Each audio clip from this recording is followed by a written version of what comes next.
Welcome to Following on India here on the talkSPORT YouTube cricket channel. I'm Jarrod Kimber. With me is Saurabh Somani, and we had a day off from the test, so we thought we'd have a look at the IPL. And we've been talking off air, and we agree about none of this. Not a single thing do we agree on here. So this could be a very fun. And the test one, we were like, we were synced. We were mind melded. And in this one, Saurabh's wrong for every different opinion he has. But let's just start with this. A 13-year-old. Vaibhav Suryavanshi has been drafted in. It's become like professional football now. You have to get him as young as possible. What on earth is happening here?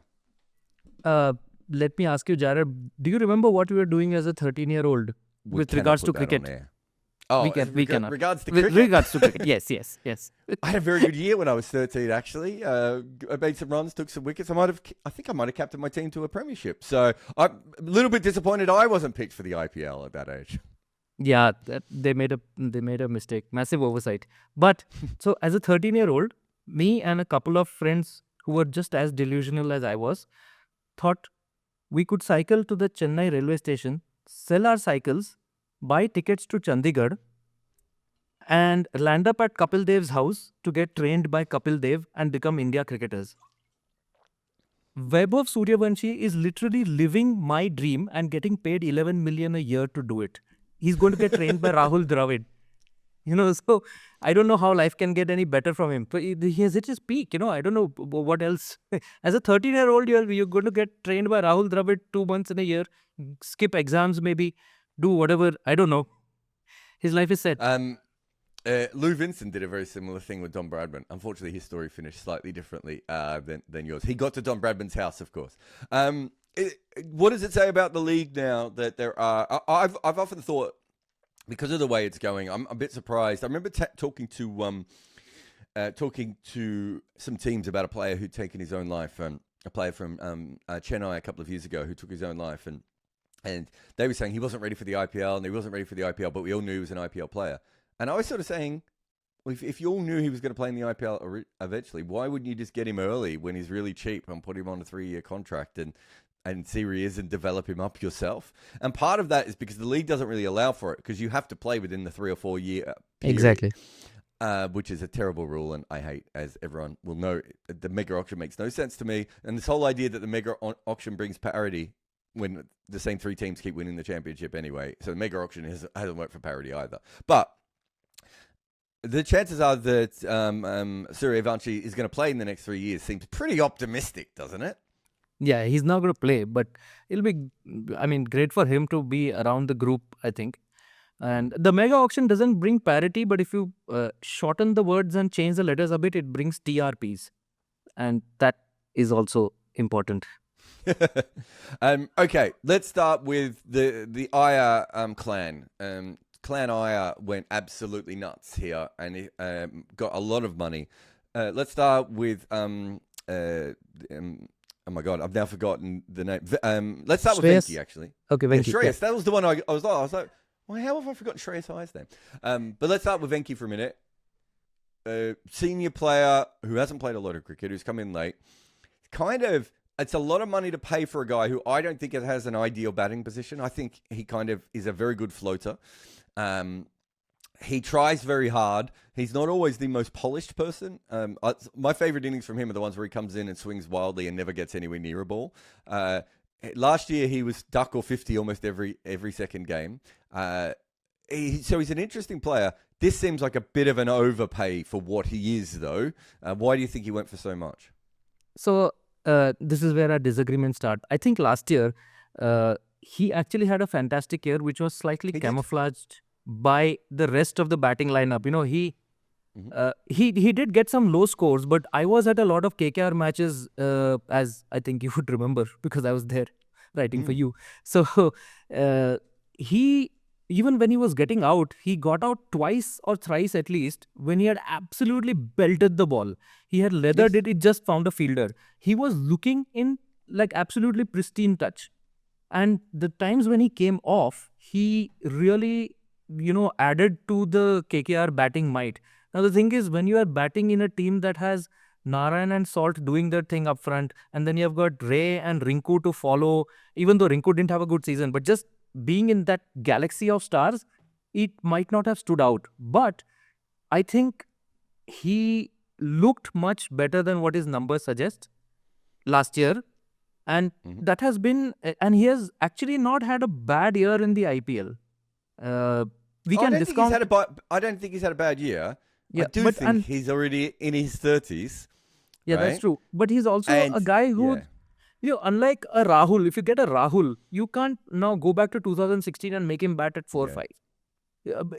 Venki. That's what I like about Venki. Yeah, he can bat from 1 to 6, anywhere. Yep.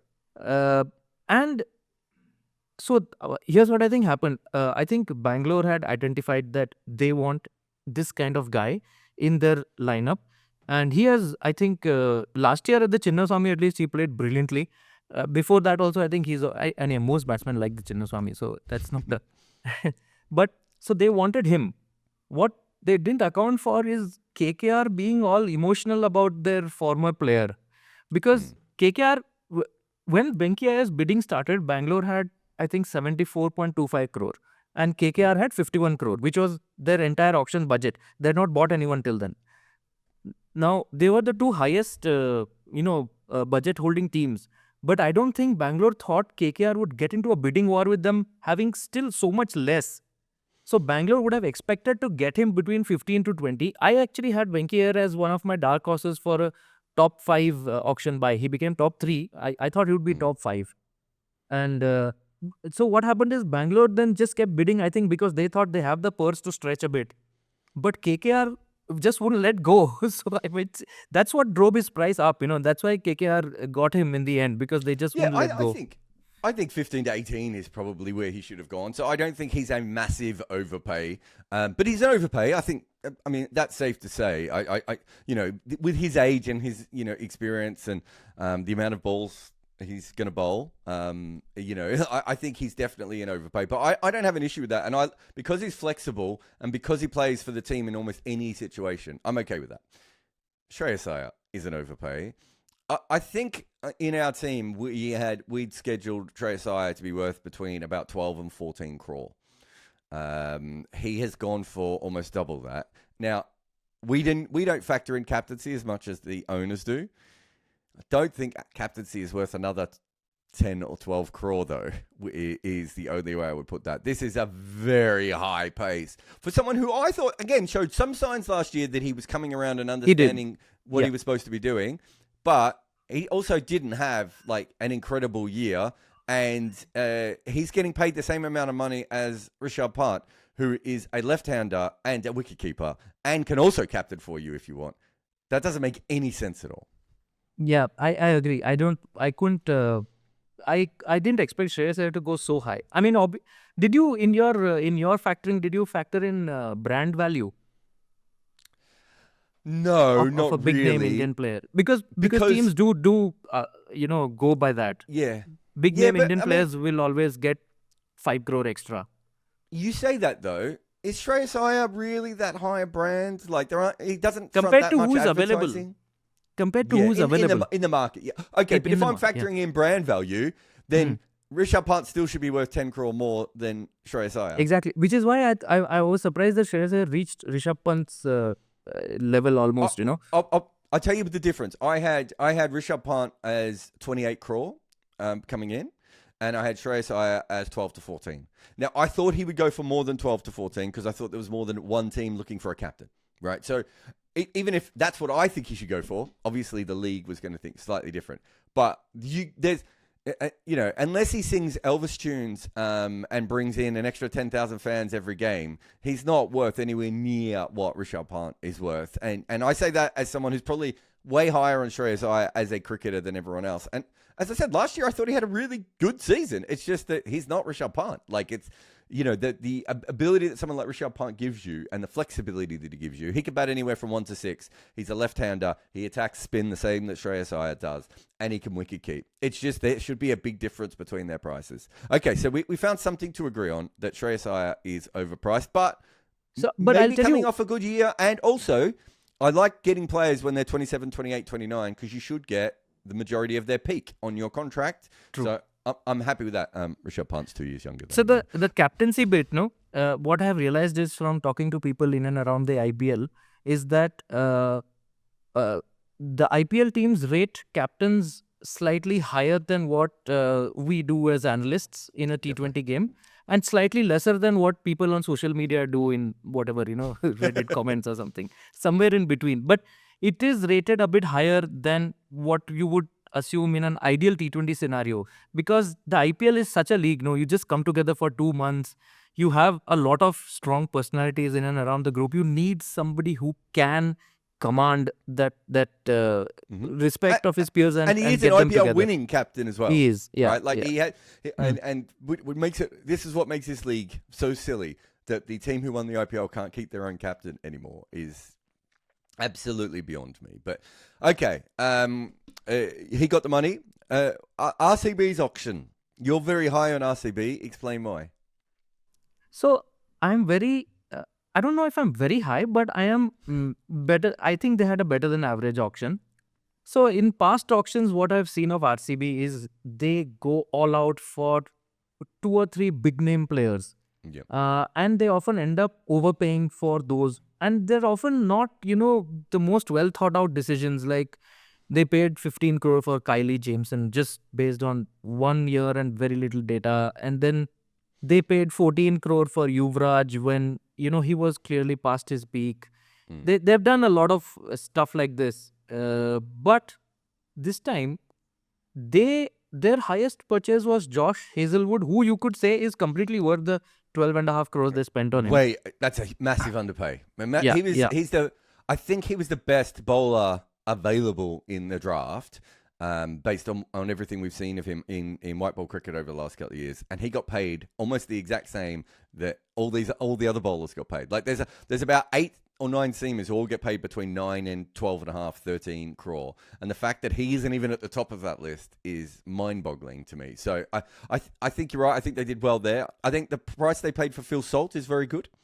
I think the price they paid for Krunal Pandya, who is quite old, but is still a very good player, is very good.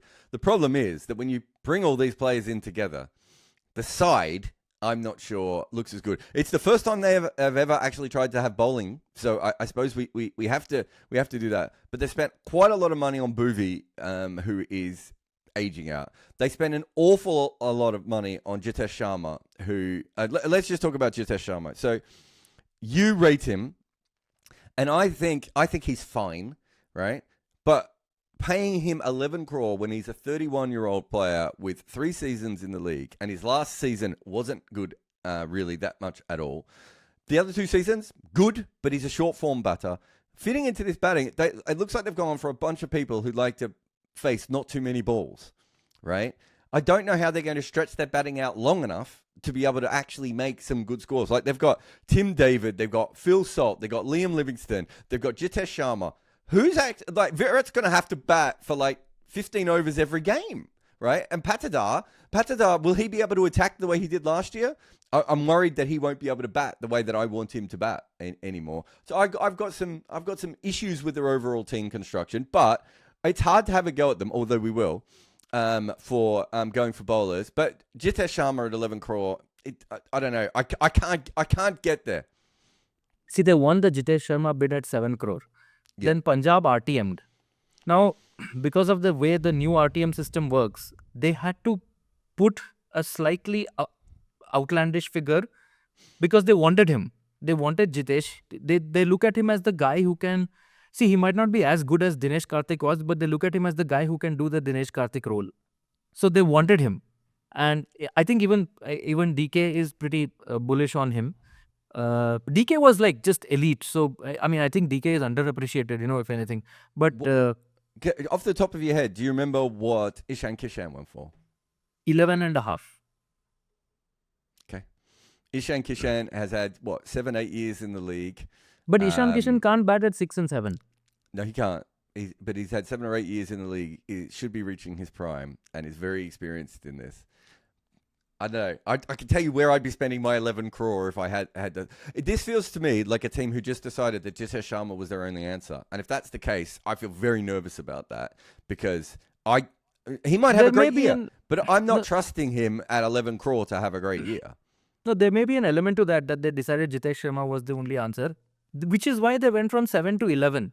You know, their RTM value was 11, which is why. So if it had, which brings me actually, I don't know if you want to do a sidetrack into the new RTM rule. You can explain the RTM while I sit here and stew over 11 crore for Jitesh Sharma. So the way the RTM rule works right now is, like to take Jitesh Sharma's example, RCB won the bid. Jitesh Sharma was with Punjab last year. Punjab have the option to RTM. Once Punjab say yes, RCB then have the option to raise the bid to whatever other level they want. And Punjab then have the option to newly RTM or let him go to RCB at that new price. That is how the rules work. And that was, actually, I think R. Ashwin was the first originator of this idea on his YouTube channel. He said the RTM does not give a fair value to the player because, you know, the team that loses the player might have been willing to bid more. And the team that RTMs him might have been willing to bid more, but they're denied that opportunity. So this was a way to correct that. I think the fairer way to do it would be, like, again, let's stick with Jitesh. RCB win the bid. If Punjab decide to RTM, then the bid just continues between these two teams until whoever wins it. Yeah, no, I agree. That would give a fair value to both. I think, it just, at that point, once the RTM is matched, you just go back to a bidding process and you go where no other team can bid because the other teams are all eliminated. Everyone else is out at that stage. Yeah.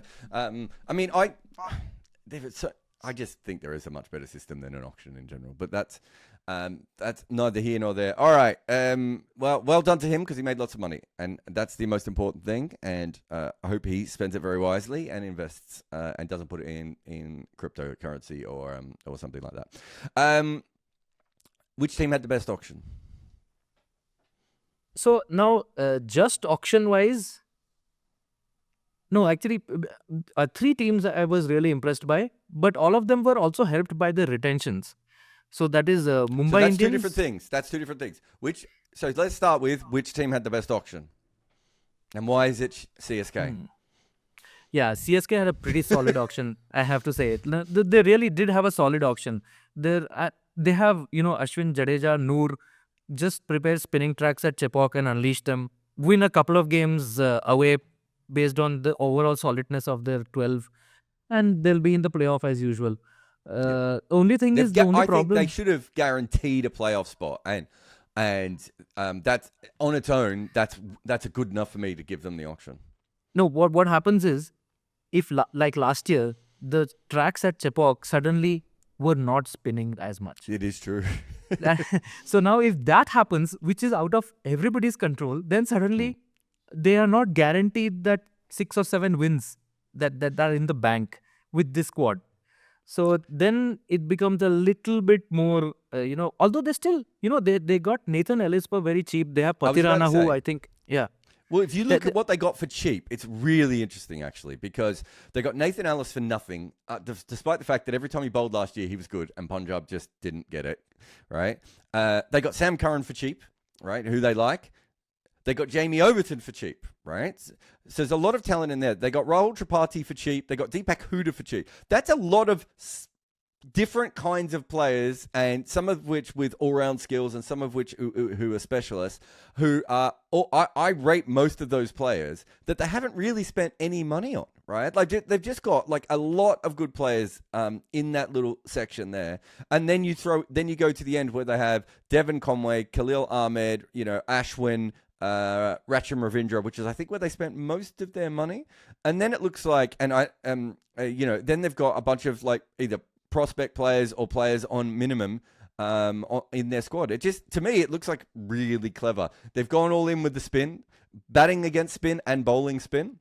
They've got a bunch of guys with all-round skills, all the way from, Curran and Overton and I suppose Huda if he could still bowl, but Conway and Ravindra, like lots of guys with 1 or 2 skills available to them at all the way. I really like what they've done, because if the pitches spin, which they should, then they should make the semi-final. So I've got no issue with them. I would have them. If you're talking about best team, I really like the fact that the Sunrisers spent a lot of money on bowlers and have put themselves in a position now to hopefully be able to bowl. I really like the Sunrisers squad, but the only rider is is Mohammad Shami going to be fit? Because if he's not, then the attack appears to have a few holes. If he is fit, then it's amazing. They have got amazing batting. They've got bowling covered. So only thing is, he needs to be fit. I like it though. I mean, if they've got 3 Indian bowlers in Harshal Patel, Mohammad Shami, and Chahar, even if only 2 of them have average seasons for themselves, they should be in a better position than they have been at other times. And also, Ishan Kishan should fit their style very well. Yeah. And he's there at number 3, which is, they'll have 3 left-handers at the top, but that's not such a big deal because I don't think any of them are. It's not as if all 3 of them are vulnerable to a particular type of bowling. They have different strengths. So it doesn't matter. So it's not like you can just bring an off spinner and have them tie them down. Okay. Who had the worst auction? I think Lucknow Super Giants had, even though they got Rishabh Pant. So they're sorted brand-wise, but I think they had the worst auction. Again, Rishabh Pant is a great buy, but the thing is, he's a great buy also around your other budget. Lucknow didn't have the highest.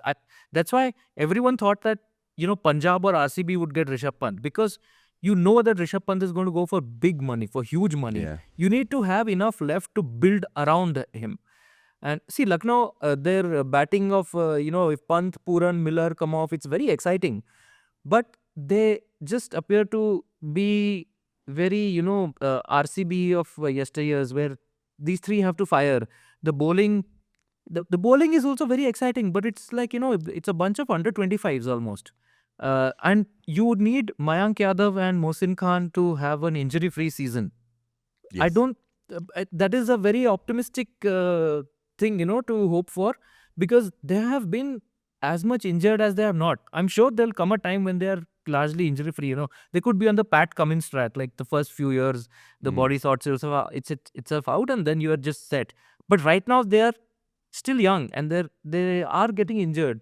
They're very talented, very exciting players, but I don't know if you want that kind of pressure on them at this age that you have to stay fit and you have to carry the attack. Yeah, it's an interesting sort. I mean, I think they got a couple of very good buys as well because I like Mitch Marsh and Aiden Markram. That cost them about 5. Yeah, they cost them. And also, David Miller is no longer the David Miller when he was, a star, but they haven't paid a lot of money for him and he's still a very good player. So, but it doesn't work for me at the moment. So I probably, sadly, agree with you there. What do you know about Jacob Bethel? I don't. Jacob Bethel is the guy I wanted to ask you about and see whether his buy is the one that tips RCB's auction for you from average to good. I don't think he's going to have a huge. Well, it depends on whether you're looking at this year or in the future. The problem is that Jacob Bethel is very similar to all the other players that they've got, which is he's another guy who's probably only going to face 10 to 15 balls per game at the moment. And so they've got a lot of guys that are being able to do that without perhaps the other players who can string out innings and make them a little bit longer. Here's the formula, Jarrod. 6 players face 15 balls. Virat Kohli faces 30. They're set. Yep, if those players face 15 balls. So I think he's what I like about him is he's probably close to the world's best fielder already. Yeah, he's an incredible fielder. He's a very he can slide you through a couple of overs. He's not going to be able to bowl consistently, but against good matchups, he might be okay. His batting probably isn't quite at the level that it needs to be for the IPL at the moment. He's one of those sort of England T20 players who just plays the slog sweep a lot. And you can kind of see he's going to play the slog sweep about a minute and a half before he plays it. He's giving you a lot of tips that it's about to come. But he does pick up the ball really well. He's an incredible athlete. I'm not sure he has an impact this year, but he might be, considering how much he's getting paid, he might be an interesting one in the next couple of years beyond that. So, yeah, I think it's interesting that he's gone. Who's your best buy? Best buy. I know who yours is. Mine, I think I'd have to go with Sam Curran at 2.4. If you put all of Sam Curran's wages into a machine and you average it out by year, he probably gets paid the right amount. It's just that some of those years are really high and some of those years are really low. Yeah. Same with Chahal, I think. Chahal, in previous auctions, he's gone for what I consider very low prices. He's gone for 6 crore, 6.5. It's like this year they made up for all of that. They're paying him 18 crore. Like, this is what you deserved earlier. Here, you're getting it now. I couldn't believe it because, again, he's quite old and he's coming off a pretty poor season where he used to be unplayable. He's no longer at that level of unplayable. And when he was unplayable, no one ever paid him like he was. And now that he's giving him a whole bunch of money. My best buy is Tikshana from Sri Lanka, because I just think that is such a good price to play for a spinner who can bowl in the power play, in the middle. We've even seen him bowl at the death before. He's not an all-rounder, but he also can actually bat and is developing quite quickly as a cricketer. He can't field it all, so that's the one drawback I would have with him. But he can be don't play him particularly playered out. He can be impact subbed out. After he's done with his quota, then he can be impact subbed out, so you minimize his fielding. Yeah, so I'm not worried about that at all. I think 4 crore for him. I understand why Chennai didn't bring him back, because once you brought in Ashwin and then they probably needed a wrist spinner to match with the 2 finger spinners, they were like, well, he's not a wrist spinner, even though he's a bit of a mystery spinner. But in a league that there's a lot of teams that I don't trust their spin bowling, 4 crore for him. I'd rather give 4 crore to him than a bunch of these seam bowlers who all got around that 10 to 12 crore who are not particularly special. I'd rather give him some of that extra money. So I don't get that. Let's talk about one of those seam bowlers that I don't get here at all. I don't understand how any franchise can talk themselves into Mitchell Starc at 12 crore at the moment. And I say that, he looks like he's in really good rhythm at the moment. He bowled well against Pakistan. He was massively overpaid last time, and I said so a million times. He played, 2.5 good games last season, right?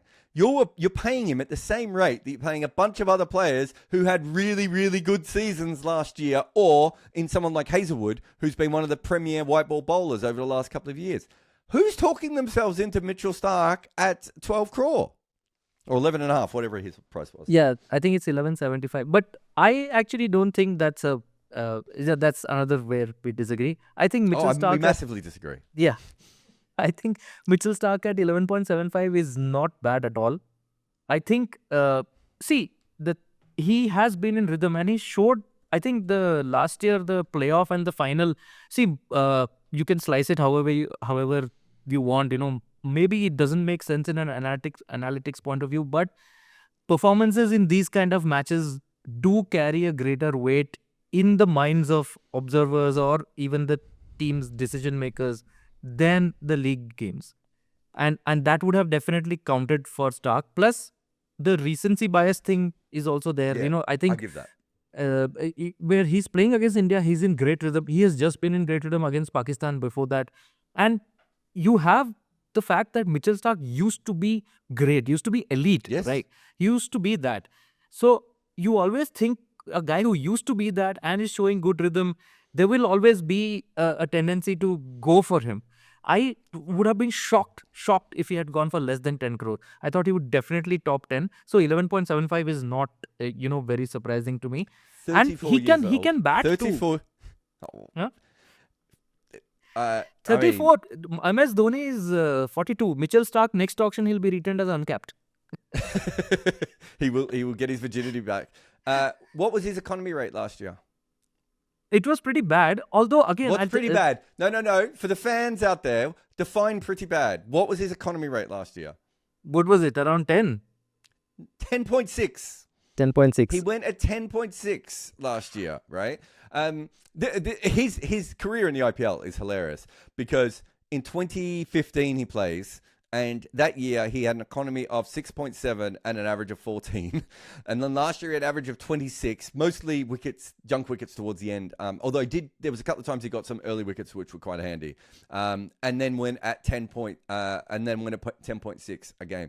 I'm just not sure he can not go for runs anymore. He bowls a lot of full tosses later on. He doesn't have a particularly good slower ball. I think in 2015 he was the world's best white ball player and was a great white ball bowler at that stage, right? Like, we missed in the IPL. We missed all of his peak years outside of 2014 and 2015, unfortunately, for cricket, because it would have been great if he would have played more in the IPL in that period.